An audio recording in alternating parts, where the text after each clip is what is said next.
you very much. Now we're going to head into the AI Ethics and Responsible AI panel.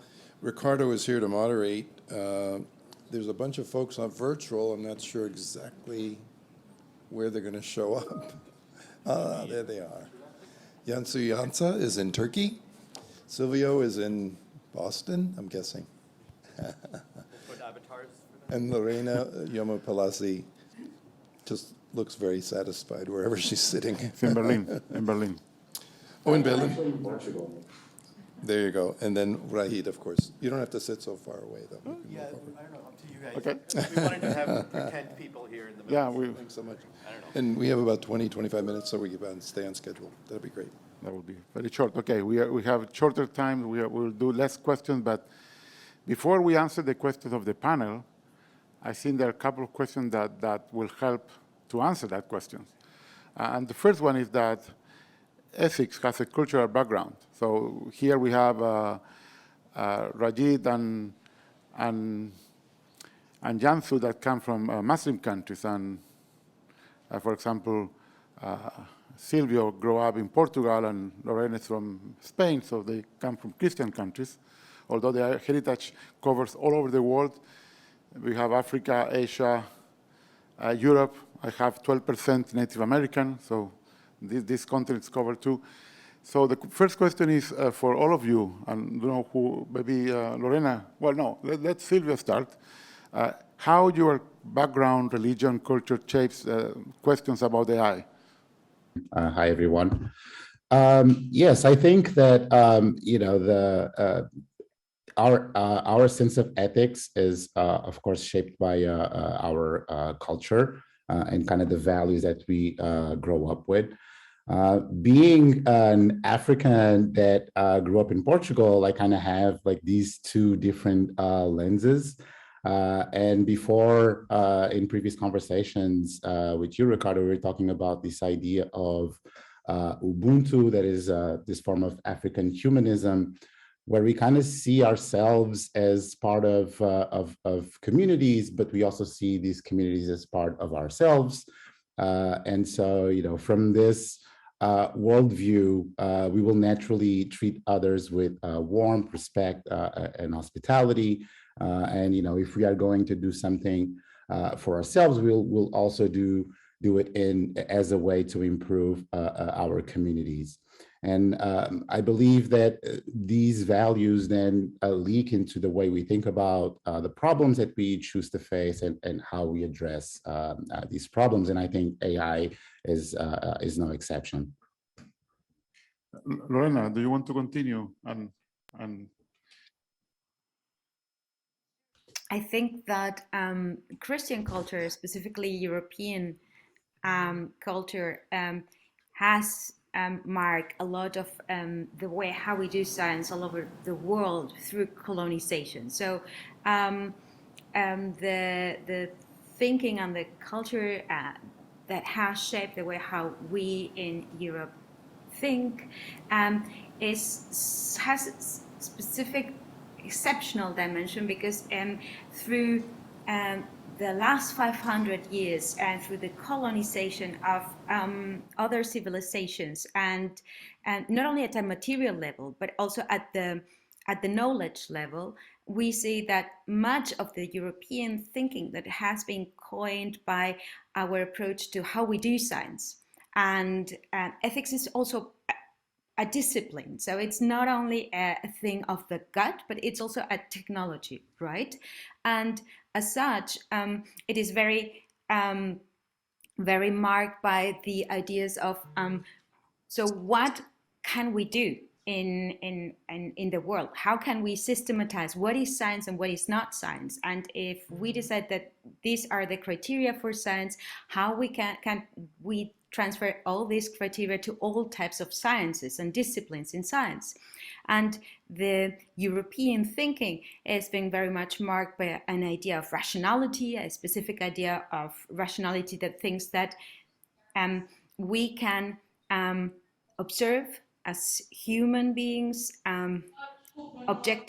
make objective, so to say, make objective observations, and that those objective observations can be made even in spite of our culture, in spite of our skin, and in spite of our language that actually models the way how we see and apprehend the world. And of course, we cannot do that, and we know now that nowadays, but this expectation and this idea is still very much influencing the way how we try to systematize the world, both in a scientific way, but also in a normative way as ethics. And there's a few other elements that I think that are important to mark here to make clear how this European thinking has been predating our overall thinking, not also in science, but also in the law and in the expectations that we have as human beings in this continent, but also in many other continents, as Aníbal Quijano was saying, or Sylvia Winter was saying, when they talk about how Europeans colonized the knowledge of other civilizations. And those elements are the idea of essentialism, thinking that in order to systematize the world ethically, you need to first decide what is the essence of a human being, what is the essence of a problem, and always parting from the third element, human-centeredness. So European culture in the mainstream and in the way how it was thought of through people like Descartes,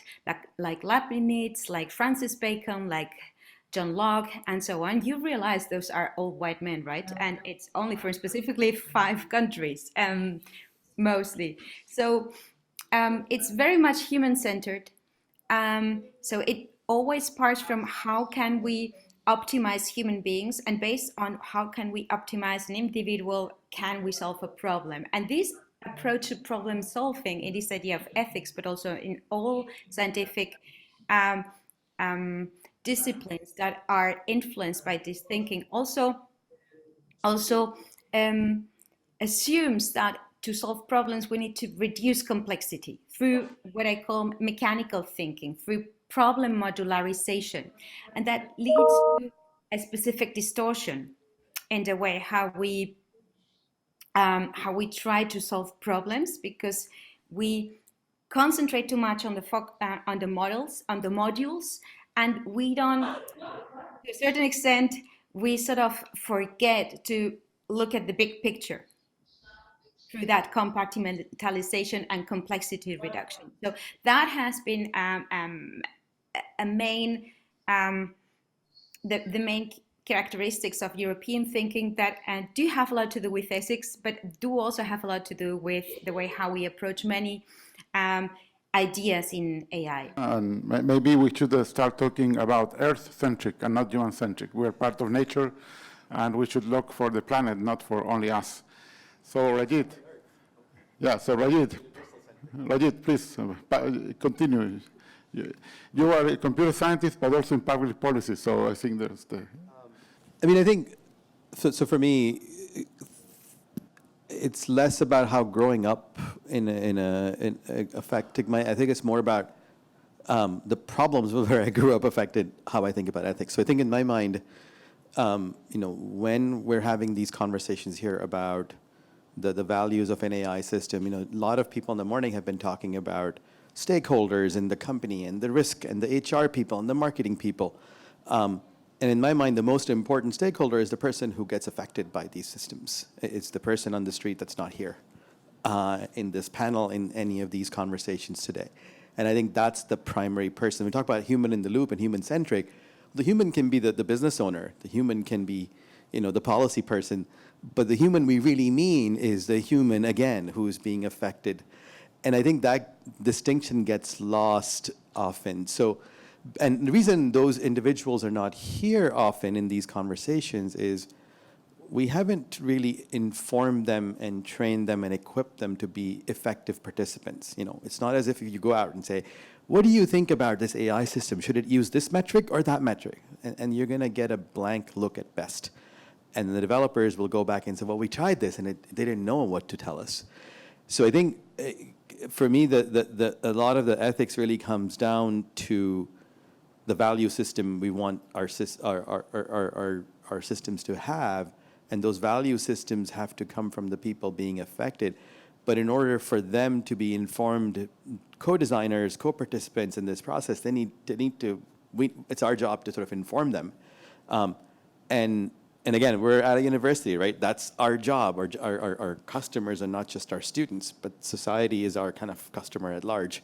So I think that's one role that I think universities have done a horrible job in general of, is connecting with the public outside who is not coming to them.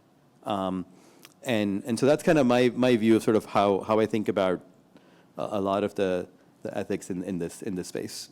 Thank you, Rajit. So Jansu is the ethics lead for the Institute. So Jansu, your answer. A lot to say about what everybody has said, so it's going to be a bit, I'm not sure where to start, but I guess, so I'll start by giving my background. So I'm Turkish, I grew up in Turkey, I have studied ethics and practiced ethics in Singapore, Japan, Hong Kong, Turkey, Switzerland, and US. So I can't say that I have a very good understanding of cultures, but I have some understanding, I would say, and the ethical interaction between them. But from my perspective, what I find striking in studying Asian philosophy, studying Islamic philosophy, is how similar the core concerns are. Even in looking at the texts that come from the Confucius, from the Buddhist tradition, and so on, the concerns related to some form of fairness, some form of autonomy, whether the decision-making process is purely individual or collective, but eventually still relying on some sort of autonomy, and definitely being concerned with preventing or reducing suffering in the world. So the core concepts, I would argue, are not that drastically different, critically different around the world. I cannot say, again, the whole world, but most of the cultures that I have studied in.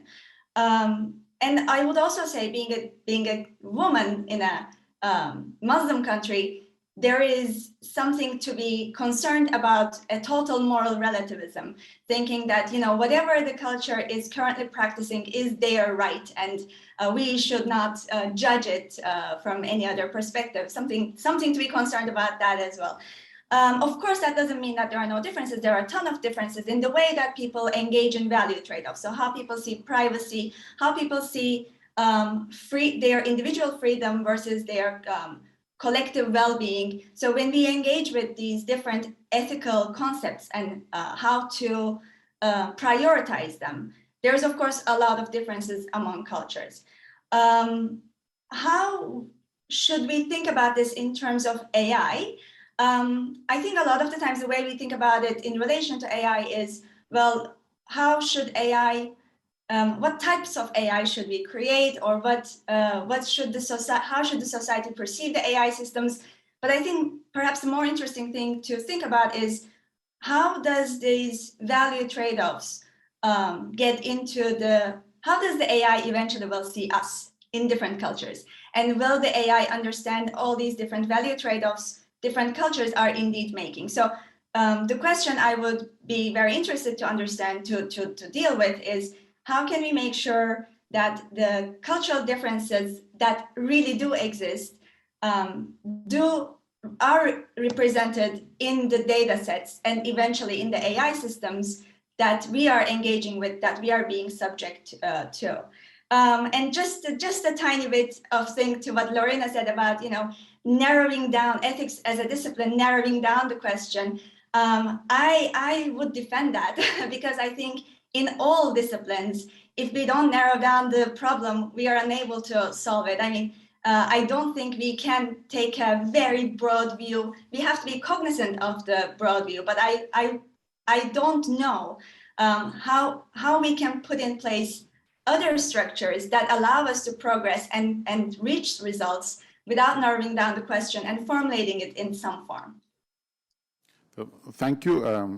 I think I will improvise here, and I will add a question that we didn't discuss before, because I think this is the before last question to the question of the panel, and I will frame it as give an example. So tell me, each of you, one case, only one, brief, one problem that you shouldn't use AI. So from your ethics perspective. So who wants to start? who has one in mind that says right away you shouldn't use AI for that? I can start with an example of it's actually, it's a real world example. I was in a program committee for a conference, and I was assigned a paper which was proposing models to detect whether someone is gay or not. And this is one example of something that I cannot really see a positive or a beneficial utility for this type of model, but I can see plenty of opportunities for abuse and just nefarious outcomes. So this is one example that I've encountered. Very good example. I hope it's not accepted.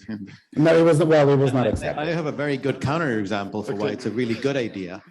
Right. I think one of my favorite questions when I work with students is I sort of put up statements like this: predicting if somebody is gay is unethical. And most students, 99%, will say absolutely unethical, nothing.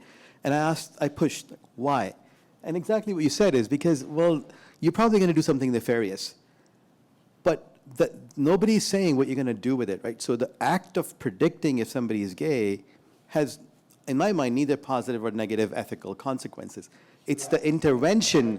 It's the next step, right? So now, if I'm a nonprofit that's providing LGBTQ support services to people who are going to be harassed, who are likely to face harassment, and they're trying to use this to prevent that from happening and preemptively help people, and if it doesn't get used for anything else, and if it's guaranteed and nobody else gets access to it, I can see the value. If it's used by Chinese government to do something nefarious. Sorry, very good. My point is, I think any argument we have on these topics is about the intervention. The ethics are coming from the intervention and the action, and the ethics aren't coming from the analysis. And at least that's I'm open to be proven wrong. So that's why I'm having this conversation. Is instead of all agreeing on it, let's talk about it. So yeah, this is good to have a controversy in the panel. So who wants to prove right it wrong? Lorena, Jansu? If your goal, if you're running this NGO and you want to give support to vulnerable communities, you can do this, but I don't think going around and predicting whether someone is gay or not is going to help your agenda. You can just ask people, do you need help? Are you part of this population? Do you want to participate in this program? For sure. So another example of a place where you shouldn't use AI, different. Jansu, Lorena? Well, I can give an example from one of my experiences. So, like following Silvia's style, I dealt with a project that was trying to sort of like make how do you say it? Like a much more stronger and integrated Fitbit style type of thing. So a structure, a system that analyzes you at all times and connects with everything else, that like all your social media and so on, to understand you really well, with the purpose of coaching you to lead a good life. And I think the idea of an AI system just looking at the data available for you and leading you for a good life is extremely problematic. And I think so. Going back to Raid's reaction, I would say one problem with even the analysis part of the "Are you gay?" AI is, well, can AI really predict that? Is it really scientifically sound? Would be one question to ask. And the other thing would be, well, maybe in a very granular way. So going like making it very narrow. Maybe that is not unethical, but foreseeing potential uses and seeing all the potential mistakes that can happen that will allow others to have access to this structure, it sounds like the overall ethical analysis would be potentially probably a no. Lorena, any example from those two? Sure, there's so many examples that you could draw upon. But I would like to add to the idea of using an AI to predict or to read whether someone is homosexual or not. That it's simply not scientific. Um, that's a behavioralist idea that is obsolete nowadays. So you can translate obsolete ideas into AI, but they will still be unscientific. You cannot observe visually mental states. So thinking that there is something in the optics of someone that allows you for having a read of their mental state, of their inner life and their feelings is something that has been discussed over and over and over. This is the reason why in law we have decided that there is no way to pinpoint one of these observations of someone to say something about the intentions or the emotions or the abilities and capabilities of someone at the mental level. So it doesn't matter in which context you use that type of idea. It's simply not scientific, and it's also unethical because of the history of this type of programmation. Where does this idea come that you think that you can do that, but just simply looking at someone and tell something about their inner life? That comes from a very specific story of trying to pin down people in a way that you can create ranks. It has a lot to do with eugenics. It has a lot to do with phrenology, and because of that history, it's on many levels problematic. Another issue, another thing that I would never do is in context where you have to do a single evaluation of someone. So you have to really understand the context of that person. So it's a single evaluation that is not dependent on the evaluation of others. Let's say, for instance, in risk recidivism, whether when you have to decide as a judge that whether you give someone parole or not, which is a situation where it's not dependent of any other prisoner or any other contingent. I would never use it there because you are not evaluating individually the person with their own circumstances, but you are trying to understand in a generic way how this person is similar to others, or how this person is similar to people that suffered a specific decision in the past from a judge. So in this type of cases, I don't think it makes sense at all. And this can also be applied, for instance, in human resources contexts when you're doing recruiting. If you are interested in doing a single evaluation, for instance, for public sector, which is not a relational evaluation in many cases because the law does not, or in some countries the law does not allow you to make a relational evaluation, but you need to really understand the context of the person you're interviewing. That's also a bad use. That's also an unethical use. And this is the reason why, for instance, in some Bundesländer here in Germany, they are going to prohibit that use for that type of contexts. Okay, great example of two things that I would like to remark. First, data doesn't capture the whole context of the problem. Data is just a proxy of the problem. We need to remember that. This is the first thing. And the second thing is that we are taking average decision because we're taking, for example, data from many people and applying it to one person when that decision should be individual, as Lorena said. So we have a question, and then we will go to the last question, which is the question of the panel. This was the preamble. So please, a microphone here. There are many here. Hi, I'm Gregory Abau, Dean of the College of Engineering. I just want to riff on this discussion we've had because I love that you asked this question. I don't like that it was essentially framed as a binary decision because I think, for example, Silvio, the prediction of whether of someone's sexual orientation, I don't think we can say you should not do that because you cannot stop that from happening. But you applied a social mechanism. You rejected the paper and gave a reason for that. So that doesn't say that you don't try to use AI techniques to do this. You say there's a bigger context here. And Lorena, to say that we shouldn't look at faces and determine affect or emotion because it's not scientific, that just pushes some people to say, well, I'm going to show you a scientific way to do it. So the argument should not be all or nothing. It should be, how do we address these nuanced topics and train people to understand the nuance, whether they are coming from an ethical stance or a technological stance? Yeah, I mean, I think the point on the recidivism, I didn't answer. So what I would not do, I would not do anything with AI where humans are doing it perfectly today and we can't make it any better, right? If we know that, so judges make predictions about recidivism every single minute. Do we think they're so good and so not racist and so not sexist that nothing can improve on them?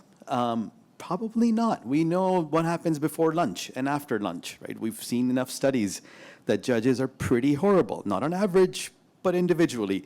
So I think the context of, if we can improve people's lives and we can do it in a way that achieves our value systems and that combines humans and AI in a way that's nuanced, to your point, I think that's where we need to kind of think about, rather than say machines should never make predictions about somebody going to jail. I do that a lot. I work with criminal justice agencies all the time because the intervention is preventative mental health services that are helping those people. So let's ask those people who are being helped, would you rather we don't help you and have judges decide on your outcome, or do we help you preemptively and humans working with AI? And I think, again, that's a value question rather than, for me, a binary yes or no. We should never do this question.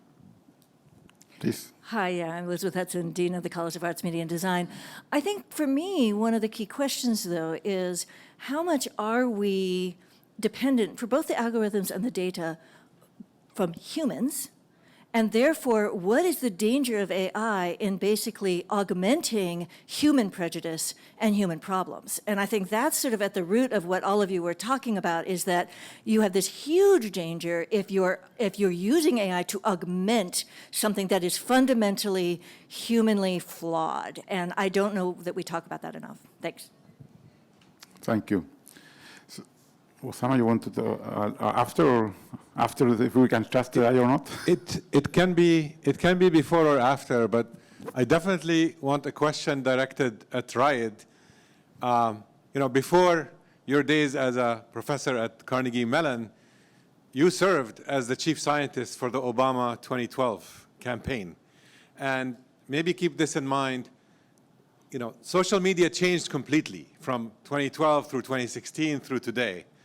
And maybe address the question of trust and AI in that context. Would you do things differently today than you've done when you were dealing with the Obama campaign? But anyway, we'll come back to that question maybe in the background. Yeah, it's very hard not to frame questions in this field.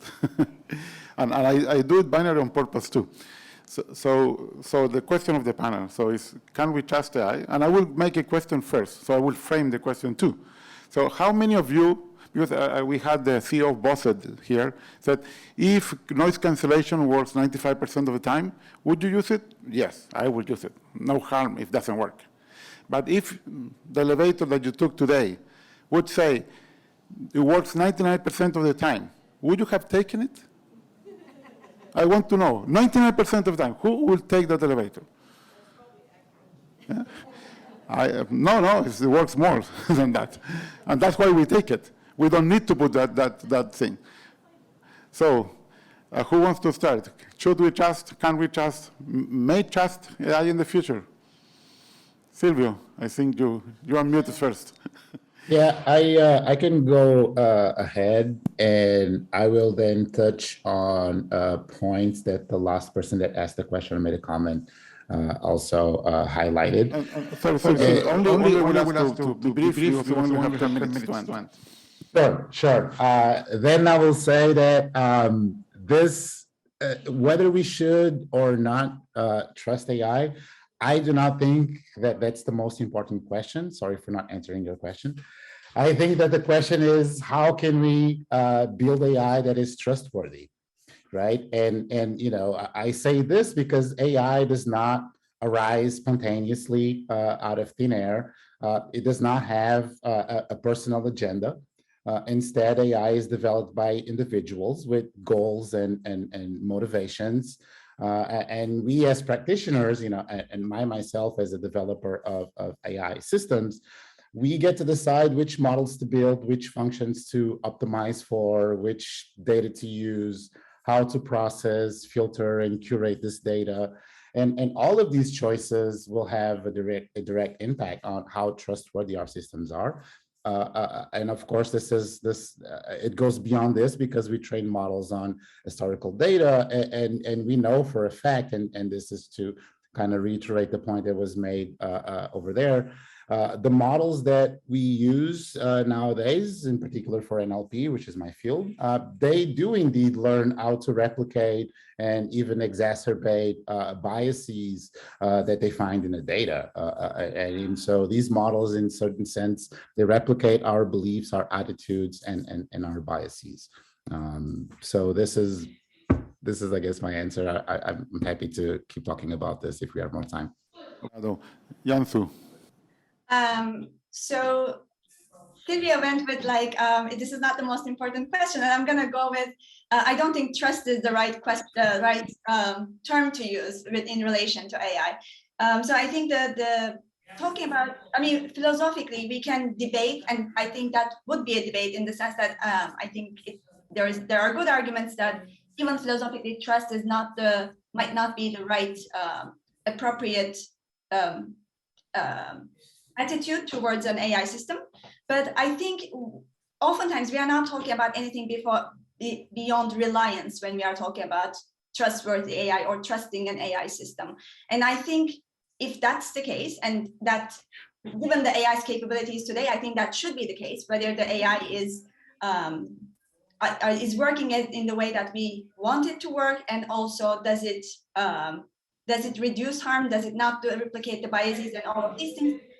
Talking about it in terms of trust, I think convolutes where the responsibility lies. So we are acting, earlier panels mentioned this thing about how AI is seen very mysterious and how there's the magic of AI.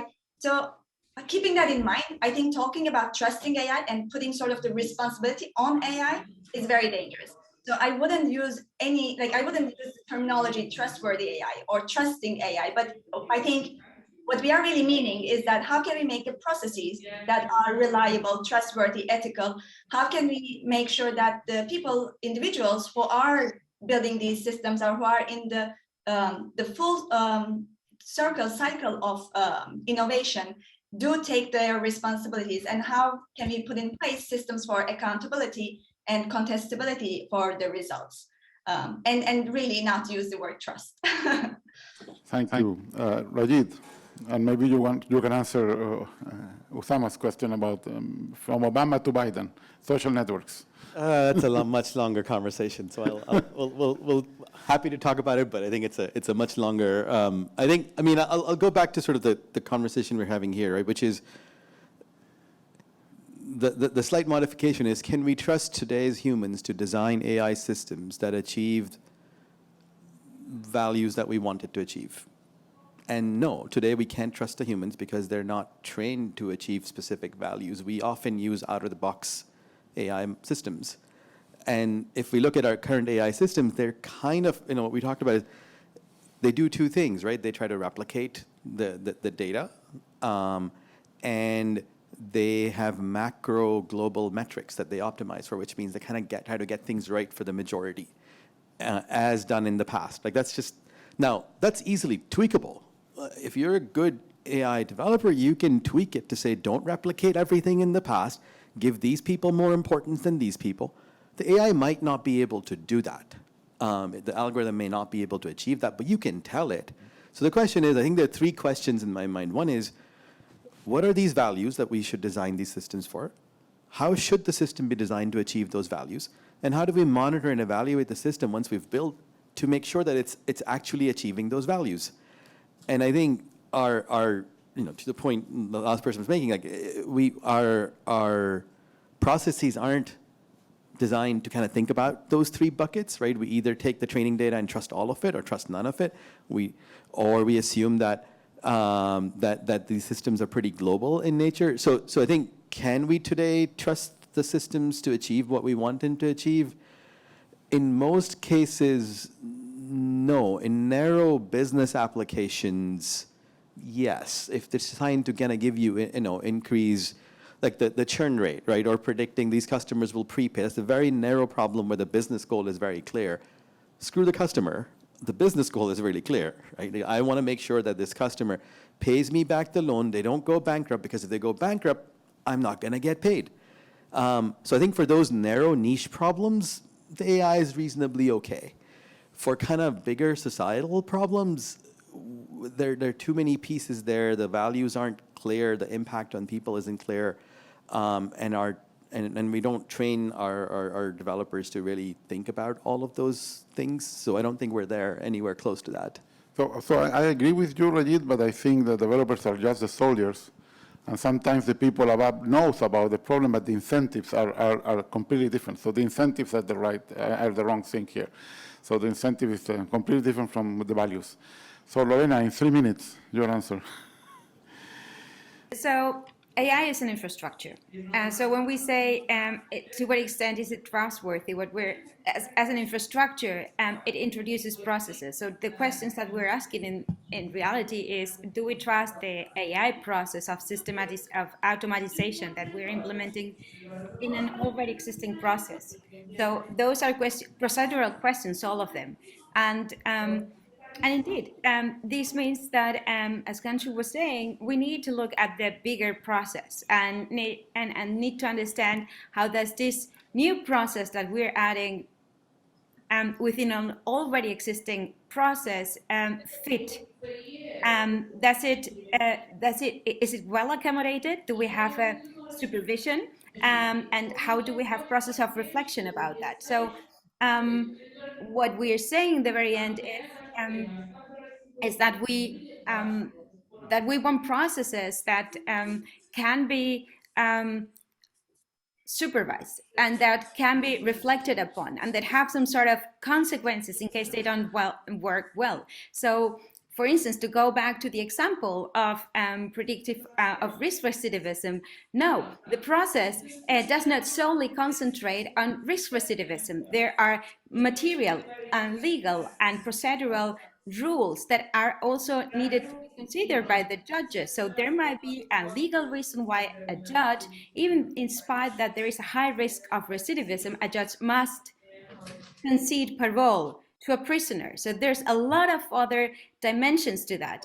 And in the moment where we place something like risk recidivism out AI systems into the process and center the whole process, that is totally different around the system. What we're doing in that moment is change the whole justice system, because the justice system demands contextualization and individual evaluation.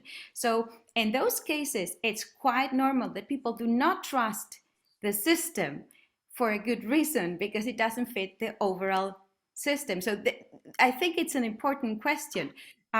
Because it assumes in a very concise word what this is all about, whether all the people that are relating themselves with the process are going to use it in trust or not. And the judges might use it with trust, but the citizens that are objects of those type of processes might be very untrustful. And this also shows that the idea of trust is a multidimensional idea that encompasses different positions within the process. So the fact that engineers trust it or the judges trust it doesn't make the system trustworthy until everyone in the process trusts in it.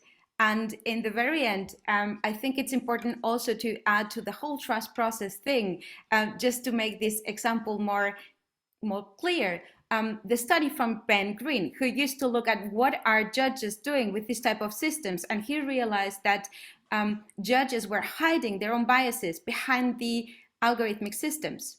And interpreting the results of the algorithmic systems according to their own prejudices. So this is also something that you need to understand when we say, do we trust the process? It is also about understanding that these are socio-technical systems and that the analysis and accountability mechanisms are not purely directed to the systems, but to the whole process in itself. So I guess to conclude, to err is human, but not for machines yet. Don't try to minimize them, and thank you, all of you, for coming here. Thank you.